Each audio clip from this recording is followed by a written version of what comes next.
In this video I'm going to show you how to disassemble a Banshee carburetor, which is pretty much the same as a Yamaha Blaster carburetor. I took it out of the intake and took it off of the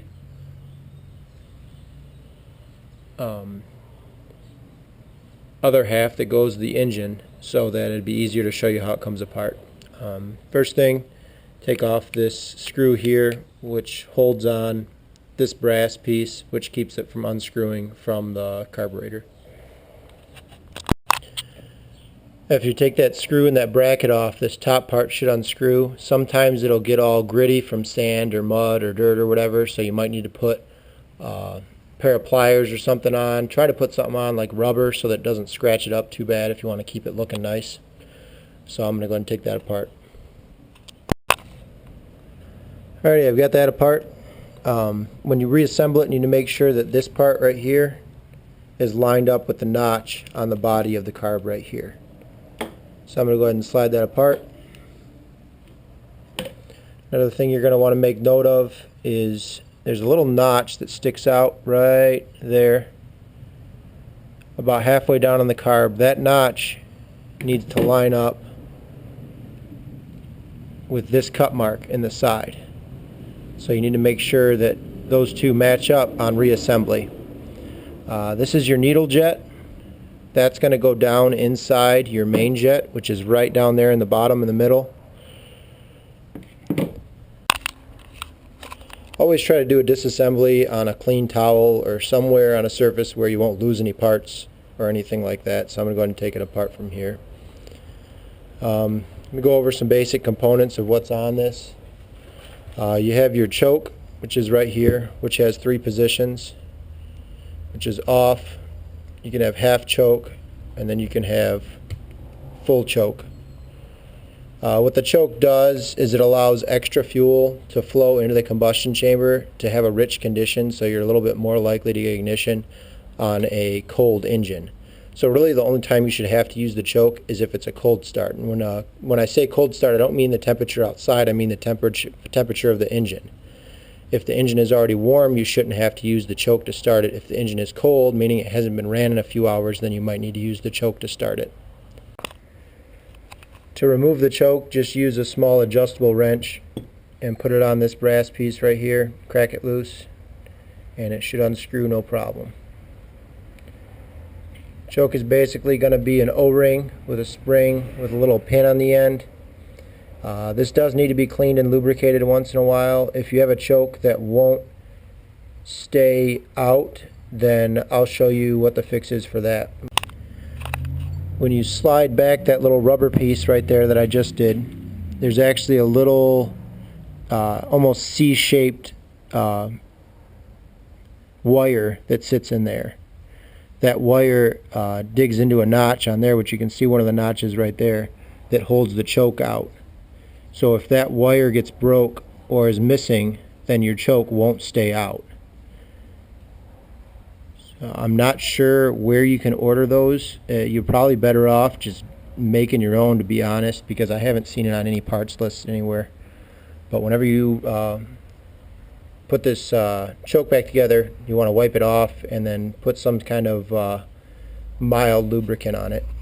Here's the fuel line where fuel is going to flow from your gas tank, from your on-off switch, into the carburetor.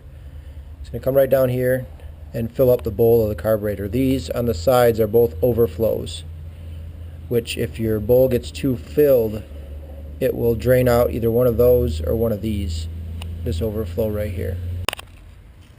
On the side here, this is your idle air mixture screw. That's on 2 strokes, that's going to control the amount of airflow that flows through your carburetor on idle, and on 4 strokes, usually that's going to be the fuel control. So on a 2-stroke, when you open that up, that allows more air for a leaner mixture, and when you move it in, it's going to be less air for a richer mixture. It should be usually between 1.5 turns to 2 turns out from being all the way in. So if you ever get screwed up in a situation where it falls out, or you got to put a new one in, or it's screwed all the way in, or you don't know where to set it, a good starting point is turn it all the way in and then give it a turn and a half out.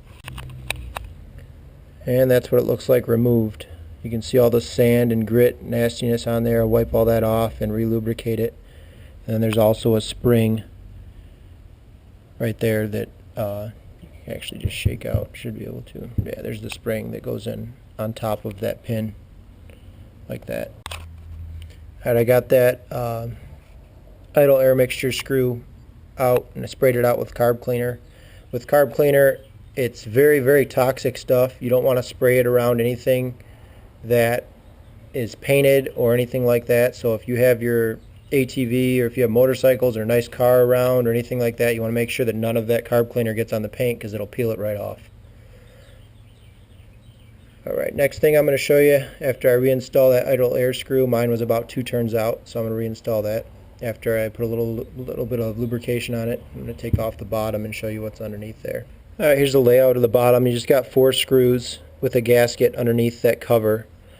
These screws strip extremely easily, so you want to push on them really hard as you're unscrewing them. That's the way that I've had the best luck with undoing them without stripping them. But they aren't made of the highest quality material. I think that they're designed that way on purpose so that it doesn't strip out the carburetor. You're better off having a stripped screw than a stripped carburetor.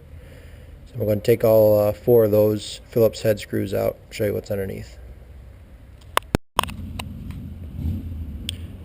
Alrighty, on the bottom in the middle here, that's your main jet. That determines your air-fuel mixture at most ride throttles. So like, I think it's between 1/4 and 3/4 throttle, that's the jet that's being used the most. Above that, I believe it's the needle jet, which is what I showed you in the beginning, that needle that came out of the top of the carburetor, which goes in that hole, which controls the fuel to the jet there. If you have a problem where fuel is flowing out of the carburetor, even when it's not running or something like that, it's either an improperly adjusted float, which is this, that goes back and forth to account for how much fuel is in the float bowl. Well, underneath here, you have basically a jet with a plunger on the end. If that plunger gets dirty, which I'll take apart and show you, then your fuel will constantly fill, it'll constantly leak. The fuel will come in through here, won't be stopped by the plunger, and it'll keep pouring and pouring and pouring into your float bowl. So this pin right here, I just put a screwdriver on there and it just pops right out. And I got the pin out of that hole. Now this is the float. And there's that plunger I was telling you about. If that plunger even gets the slightest bit of sand or dirt or mud or whatever on it, then it's not going to seal and you're going to have that overflow problem. So when you clean your carb, you want to make sure to wipe that out. And also clean out the hole that plunger sits in. You want to make sure to spray that with carb cleaner. I try to avoid anything that's rubber with carb cleaner because I've noticed that rubber tends to swell after you've used carb cleaner on it.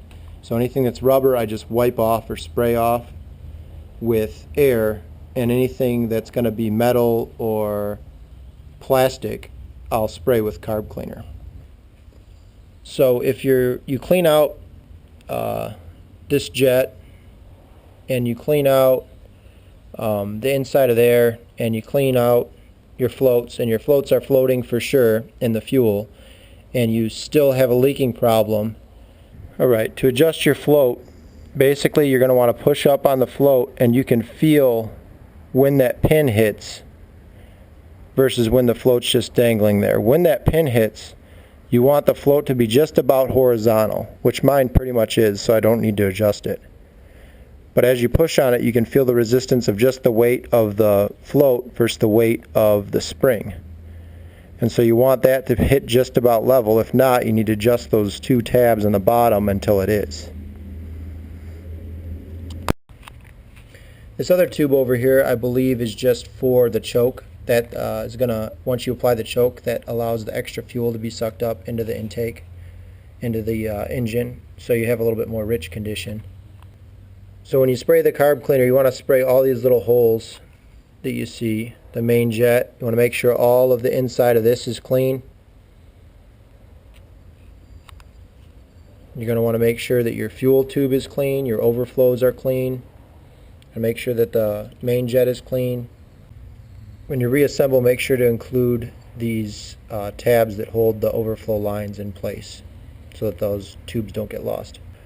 On a Blaster, you don't have to worry about this, but on a Banshee, you want to make sure to include this hose that goes from the one side of the choke to the other carburetor, because a Banshee has 2 carburetors. Blaster only has 1. So make sure you include this hose when you reinstall if you have a Banshee. Also, when you reinstall, you need to make sure that that needle goes right into the main jet down there and doesn't get pinched by poking the bottom of the carb. You need to make sure it goes straight into that hole. And don't forget about lining up that line with the notch right there. There is a window on the side right there. Mine usually gets pretty dirty pretty fast, so I can't really go by it, but you can see a silver circle pass down as you push the throttle and pull it to make sure that it's assembled correctly. And there were the only tools needed to do my carb rebuild.